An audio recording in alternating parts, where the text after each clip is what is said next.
أشهد أن لا إله إلا الله وأشهد أن محمد رسول الله رضيت بالله ربا وبالإسلام دينا وبمحمد نبيا ورسولا ربي زدني علما نافعا وارزقني فهما وحكما وألحقني بالصالحين آمين. Bapak dan Ibu-ibu, alhamdulillah kita masih diberi kesempatan untuk hadir di masjid ngaji menjelang buka. Semoga apa yang kita lakukan di sore hari ini lebih memperbagus, lebih menyempurnakan ibadah puasa kita di bulan Ramadan. Mudah-mudahan dengan mengaji ini kita mendapatkan tambahan ilmu yang insya Allah dengan tambahnya ilmu itu mudah-mudahan bertambah pula iman dan amal kita. Amin ya rabbal alamin. Sore hari ini yang mestinya akan memberikan ceramah adalah Bapak Haji Rosim Yusuf. Beliau berhalangan, sehingga ya izinkanlah untuk sekian kalinya saya menggantikan yang kosong ini. Kita masih melanjutkan kajian kita makalah yang ke-10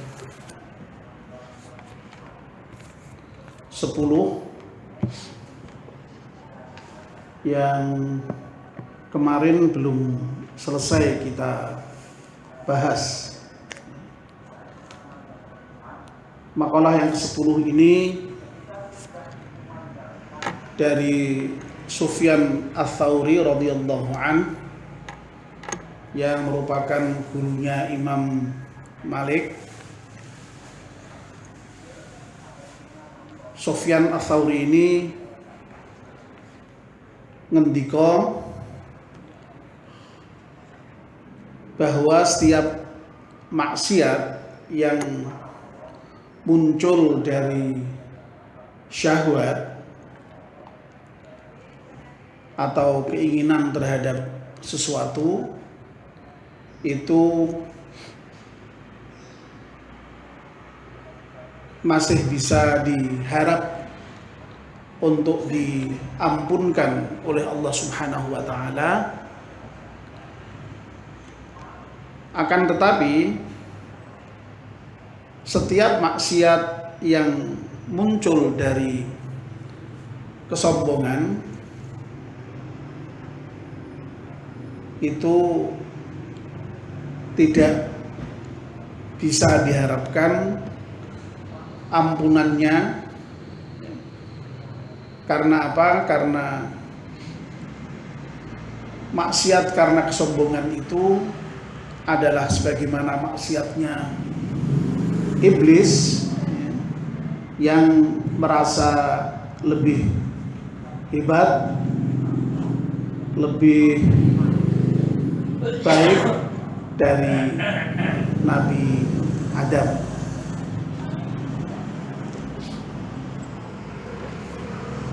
Untuk jenis maksiat yang pertama kemarin sudah kita bahas, bahwa maksiat yang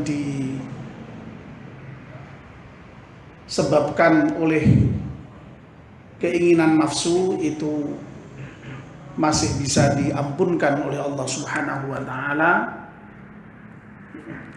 Dan memang Allah Subhanahu wa taala dengan maha murahnya, dengan maha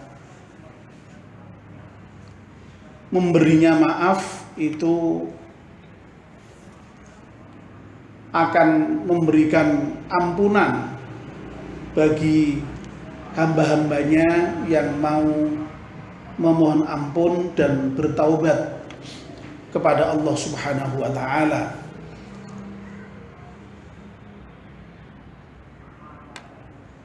Kalau dosa-dosa itu hanya sekedar dosa kecil, itu bisa diampunkan hanya dengan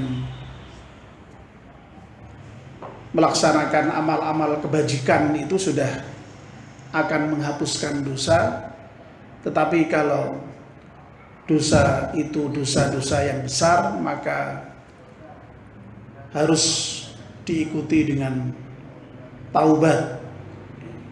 Dan taubat itu pun juga disyaratkan dengan taubatan nasuha, taubat yang sungguh-sungguh. Ya.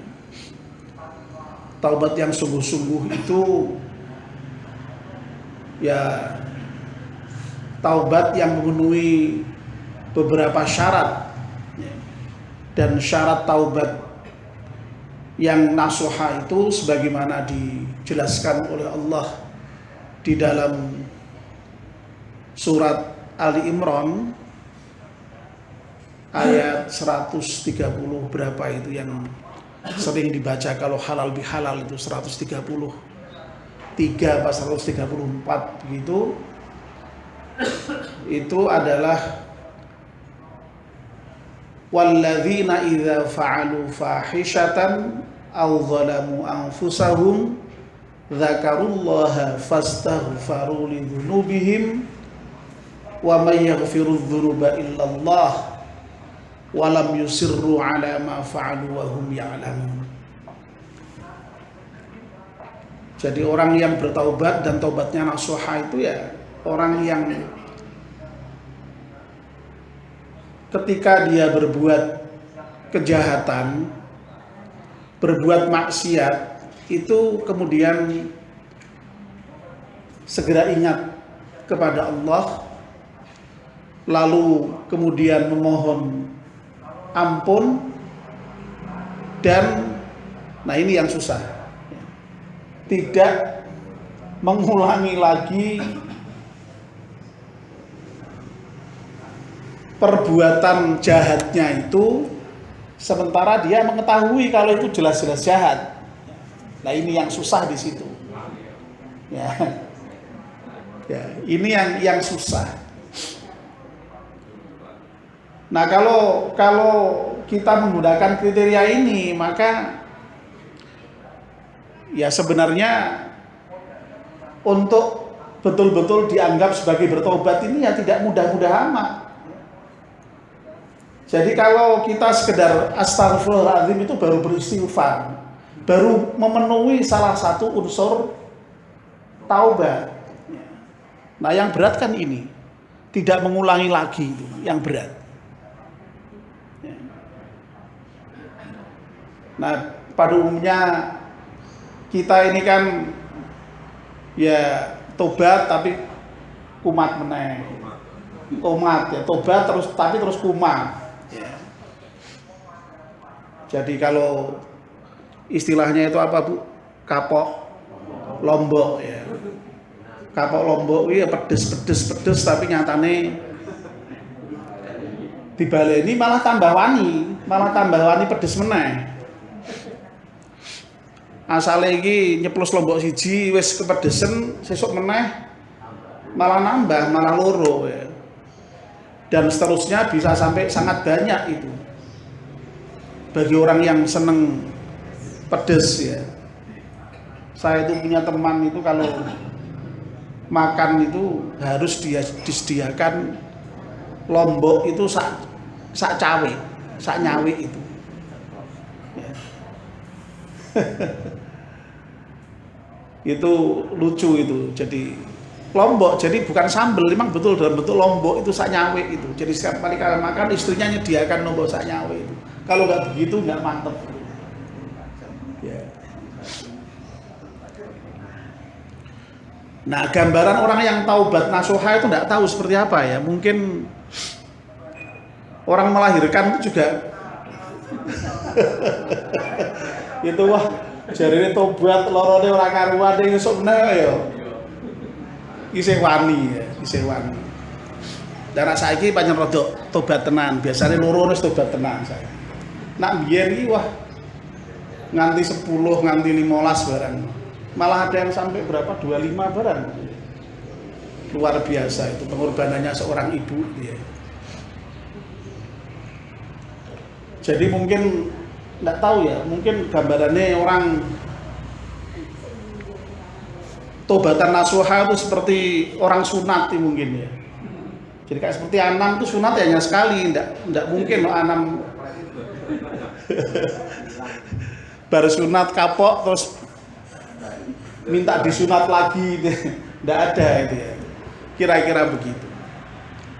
Jadi memang kalau kita menggunakan kriteria ini agak berat memang untuk betul-betul dianggap sebagai bertaubat.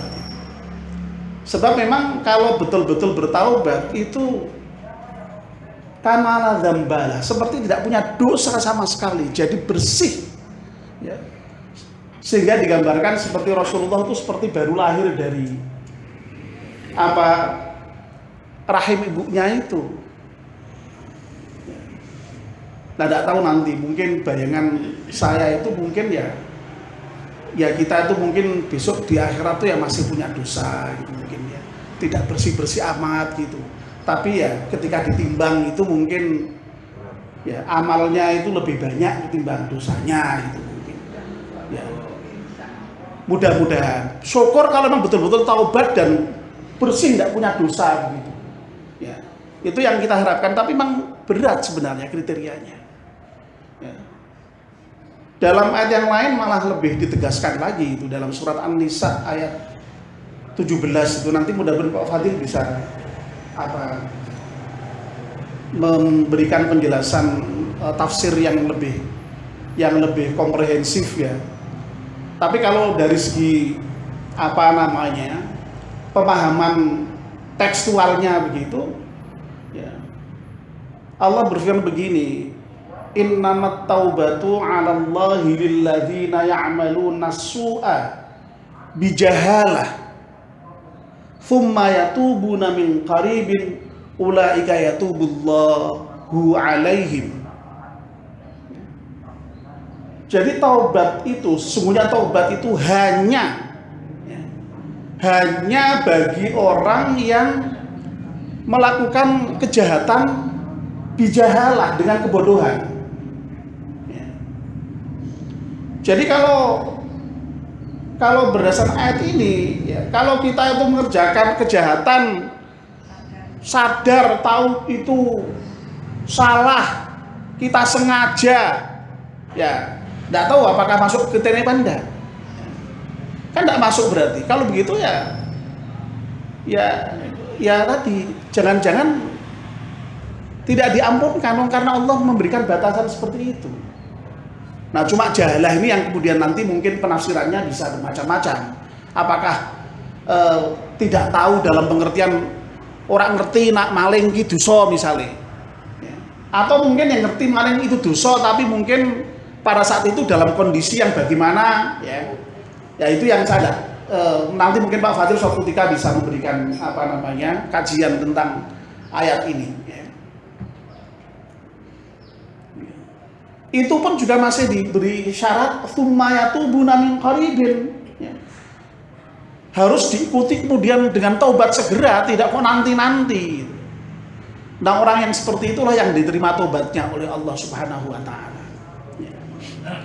Jadi kalau kemarin saya menyampaikan seakan-akan kok gawe dosa iki gampang kok, dosa mesti penting tobat, dosa penting tobat, itu saya kira tidak kok kemudian untuk gampang itu bukan ya, dan memang berat sebenarnya. Taubatan nasuha itu tidak mudah ya. Oleh karena itu ya kemarin saya sempat pesan ya, untuk mohon ampun dan taubat itu tidak perlulah kita misalnya kok harus bermaksiat sampai maksiat yang besar-besar seperti harus membunuh orang 100 ya, kemudian kok 100 siji aja lah ya, sampai berzina janganlah, sampai begitulah janganlah yang besar-besar itu. Apalagi syirik ya, jangan sampai lah ya. Itu ya. Ini catatan supaya kita tidak mempermudah untuk melakukan maksiat itu, meskipun toh itu memang dimungkinkan untuk diampunkan oleh Allah Subhanahu wa Ta'ala. Nah, lu kok tiba-tiba sudah hampir habis ya? Ini masih panjang. Iya.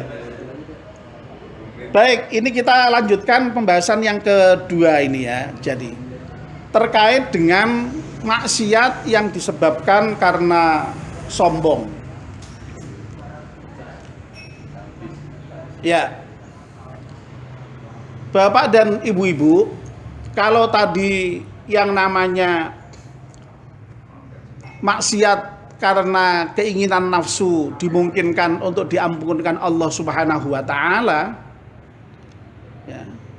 Dan kalau diampunkan Allah itu saya kira merupakan kebahagiaan yang sangat besar, karena dengan begitu insya Allah nanti kita akan terhindar dari siksa neraka dan kemudian oleh Allah diberi tempat di surga, ya. Amin ya rabbal alamin. Nah, yang maksiat jenis kedua yang disebabkan karena kesombongan, ini yang menurut Sufyan Ats-Tsauri tidak bisa diharapkan untuk diampunkan oleh Allah Subhanahu wa Ta'ala. Ya. Jadi ngeri kita ini kalau sombong itu ya. Ya. Karena apa? Memang ya sombong itu memang tidak pantas bagi kita sebagai seorang hamba.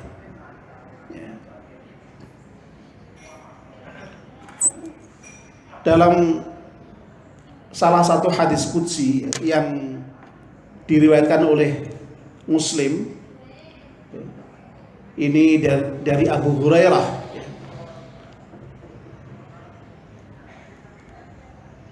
Allah itu berfirman begini, al-izzu izari wal kibriya'u ridai, faman naza'ani fi wahidin minhuma faqad adzabtuhu. Masya Allah, na'udzubillah min dzalik. Ya. Jadi kemuliaan itu pakaianku kata Allah. Jadi yang kemuliaan sesungguhnya itu hanya milik Allah sesungguhnya. Dan keagungan al-kibriya'u, kesombongan, keagungan itu ridai, selendangku. Jadi yang berhak sombong, yang berhak merasa besar, ya bukan hanya merasa besar, Allah itu memang maha besar, tidak usah merasa, Allah itu memang maha besar. Lah kita ini kecil. Loh, kita ini kecil kok merasa besar. Lah itu yang tidak boleh. Jadi kalau kita itu merasa besar, merasa hebat, sombong, itu sesungguhnya kita sudah mengambil haknya Tuhan, mengambil hak Allah itu. Memakai pakaian sesungguhnya bukan pakaian kita, tapi pakaian Allah Subhanahu wa Ta'ala. Nah, oleh karena itu barang siapa yang tadi sombong, itu faqad adzabtuhu kata Allah. Ya. Jadi sungguh aku akan mengadabnya, sungguh aku akan menyiksanya. Ya. Na'udzubillah min dzalik. Dalam hadis yang lain, ini juga cukup populer hadis ini. Diriwayatkan oleh Muslim juga dari Abdullah bin Mas'ud. Rasulullah sallallahu alaihi wasallam bersabda begini, la yadkhulul jannata man kana fi qalbihi mithqalu dzarratin min kibrin. Masya Allah ya. Tidak akan masuk surga orang yang di dalam hatinya itu ada satu biji sawi saja dari kesombongan. Masya Allah, apa meneh kok biji sawi itu kan kecil sekali ya. Apa meneh kok sak batu akeh ya. Apa meneh kok sak sakbal, apa meneh kok sak gentong. Nah, terus lebih besar apalagi ya.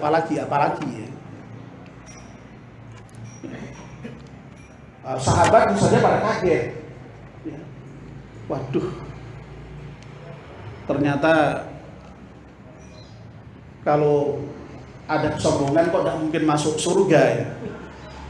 Lalu ada sahabat yang kemudian faqala rajulun innar rajula yuhibbu ayyakuna thawbuhu hasanan wa na'aduhu hasanatan.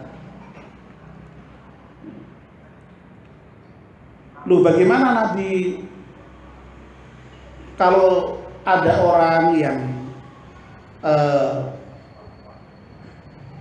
senang dengan berpakaian yang bagus, ya, sepatunya bagus, mobilnya bagus, rumahnya bagus, apa itu tidak boleh?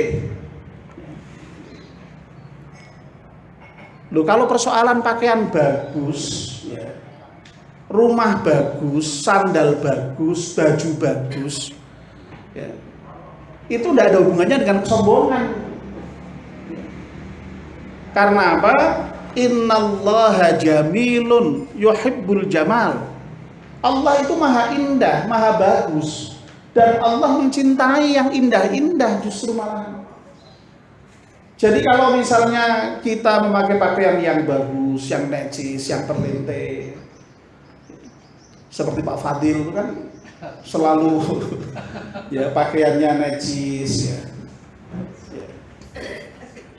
mobilnya bagus, ya, pecinya bagus, ya, rumahnya bagus, itu tidak ada hubungannya dengan kesombongan, itu malah dicintai Allah. Karena Allah mencintai yang bagus-bagus. Sebaliknya malah kalau kita ngelomprot itu malah Allah nggak suka itu. Ya.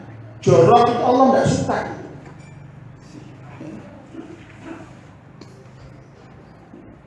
Nah, kemarin itu misalnya ya betul lah bahwa tidak salah ya yang namanya nafasnya orang yang berpuasa itu menurut Allah lebih wangi dari minyak apa Bu? Minyak kasturi. Tapi ya jangan sengaja lah kita itu kemudian puasa tidak gosok gigi, ya lebih bau, batik itu lebih wangi menurut Allah, itu tidak begitu saya kira. Ya, misalnya ya, jadi ya Allah malah justru mencintai kebersihan, mencintai yang bagus. Kalau ke masjid juga kita diperintahkan untuk khudhu zinatakum 'inda kulli masjid. Kalau kamu ke masjid pakai pakaian yang paling indah, yang paling bagus. Loh, ini tidak ada hubungannya dengan kesombongan itu. Ya. Nah, lalu Nabi memberikan penjelasan. Ya. Al-kibru batrul haqqi wa ghamtun nas. Jadi yang disebut dengan kesombongan itu adalah menolak kebenaran. Wa ghamtun nas, dan menghinakan manusia. Nah, kalau sudah ada unsur penolakan terhadap kebenaran dan menghina manusia, itu baru yang namanya sombong. Ya. Baju bagus, kalau bagus, titik syukur alhamdulillah, baju saya bagus, ya, itu selesai, tidak masalah. Allah cinta yang bagus-bagus. Tapi kalau kemudian ketika melihat orang lain berbaju tidak bagus, menghina, lah itu baru kesombongan. ya.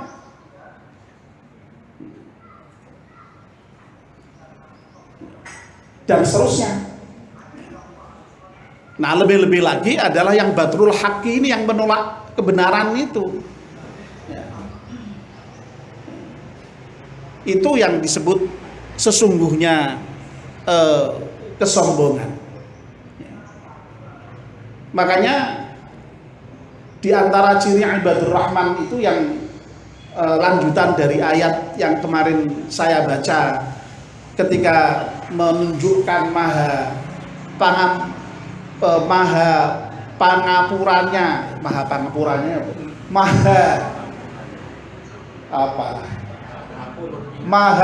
pengampunnya Allah itu, ya, itu kan kemudian